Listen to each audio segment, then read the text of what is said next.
It's an honor to join many respected organizers, union organizers, community leaders, civil rights organizers that have joined us here today. Growing up in the area, and this has happened internationally, we've seen how these issues have weakened our power as working class people, right? And as Dr. Mo said, if we don't address them together, then we're going to continually face the scapegoating that blames people of color and other oppressed people for problems that are created by a small group of people. So we all know here as organizers that we outnumber these folks that want to divide us, but days like today are critical for us to get outside of that barrel, right? The crabs in the barrel where we're pitted against each other, reconstruct and reframe the conversation through listening and building relationships together and strengthening relationships. So I just want to say a couple words that build us on where we're centered right here in Southeastern Mass. And then we're going to go over this very exciting program that I encourage everyone to network with people that you don't know, right? Because that's the only way we're going to be able to do this together. But first off, I wanted to say, we're exploring the dynamics of race and labor, and we want to make it clear that this road has been traveled, and we're part of a long legacy and tradition that is embracing this today, but we have to start with Metacomet and this land and the confederacy that he and Wiedemo organized, brought together indigenous people from what's now Maine to Rhode Island to fight against settlers, to fight against forced labor, to fight against racial genocide and displacement, right? So they took the word Massachusetts from indigenous people, but indigenous people gave us democracy, gave us the idea that the elders should vote and women, clan leaders should vote before men go to war. Right? So there's many lessons that we still need to learn by looking back, but we have to root it today. So other examples in Massachusetts of this track, we know Frederick Douglass, right down the road, came here and tried to get a job as a skilled craftsman in the maritime industry, and he was discriminated against. He was a skilled caulker, and he spoke out against that.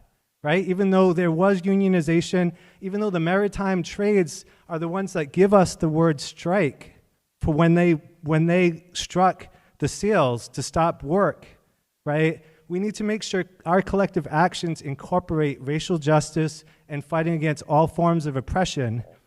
And a collective in Boston in the 1970s taught us, the Columbine Collective, taught us that you have to look at things intersectionally, but we know intersections can be dangerous places.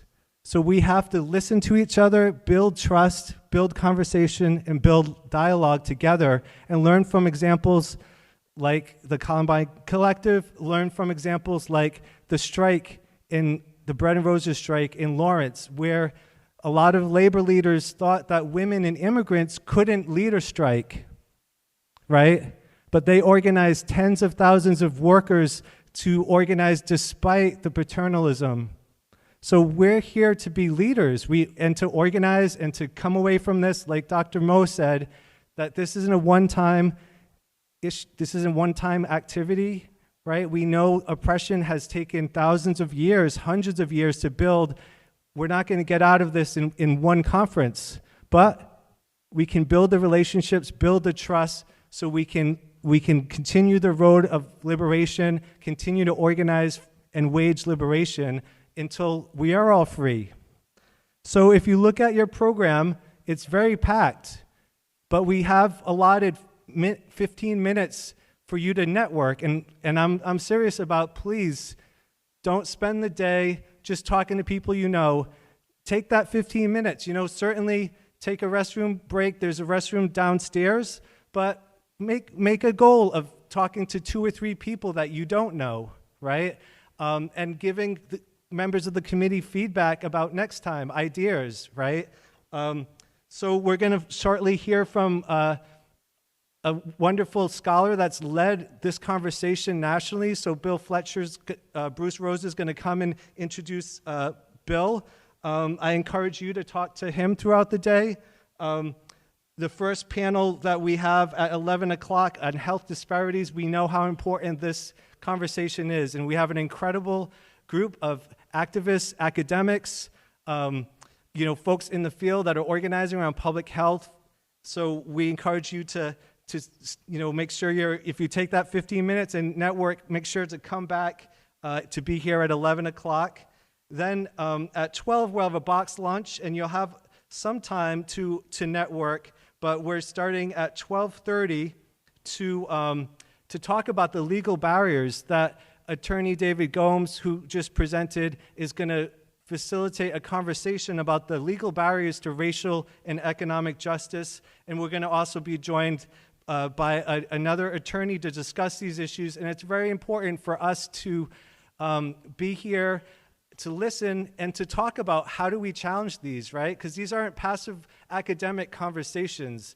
These are our families' lives. These are our lives that we're talking about. And if we just have an intellectual conversation and don't organize, we know things aren't going to change, right? So then at 2 o'clock, we're fortunate to have two different sessions. We have a session that's emceed by Julie Parker, who's done an incredible job here on campus. She was chair of the ESU, which is my union, and really helped to bring women to the leadership and create a rotating schedule to share leadership. So she's going to be there along with other leaders, women and women of color, and Jill Austin, who's going to share analysis about the gender gap and talk about the intersections of race and gender. We also have a panel that we're going to be joined with the president of the Trader Joe's Union, who successfully organized in Hadley, Mass. They're going to share their story. Elsie, who's here, came from Chicago, is going to share decades of organizing in community and labor. I'd like to say his grandfather is part of the Porters Union, and I was just telling him I'm sure his grandfather would be proud of him and his work to continue the organizing. And we'll also have a discussion about the war on drugs. TRIP is going to join us, and they're organizing cannabis workers around restorative justice.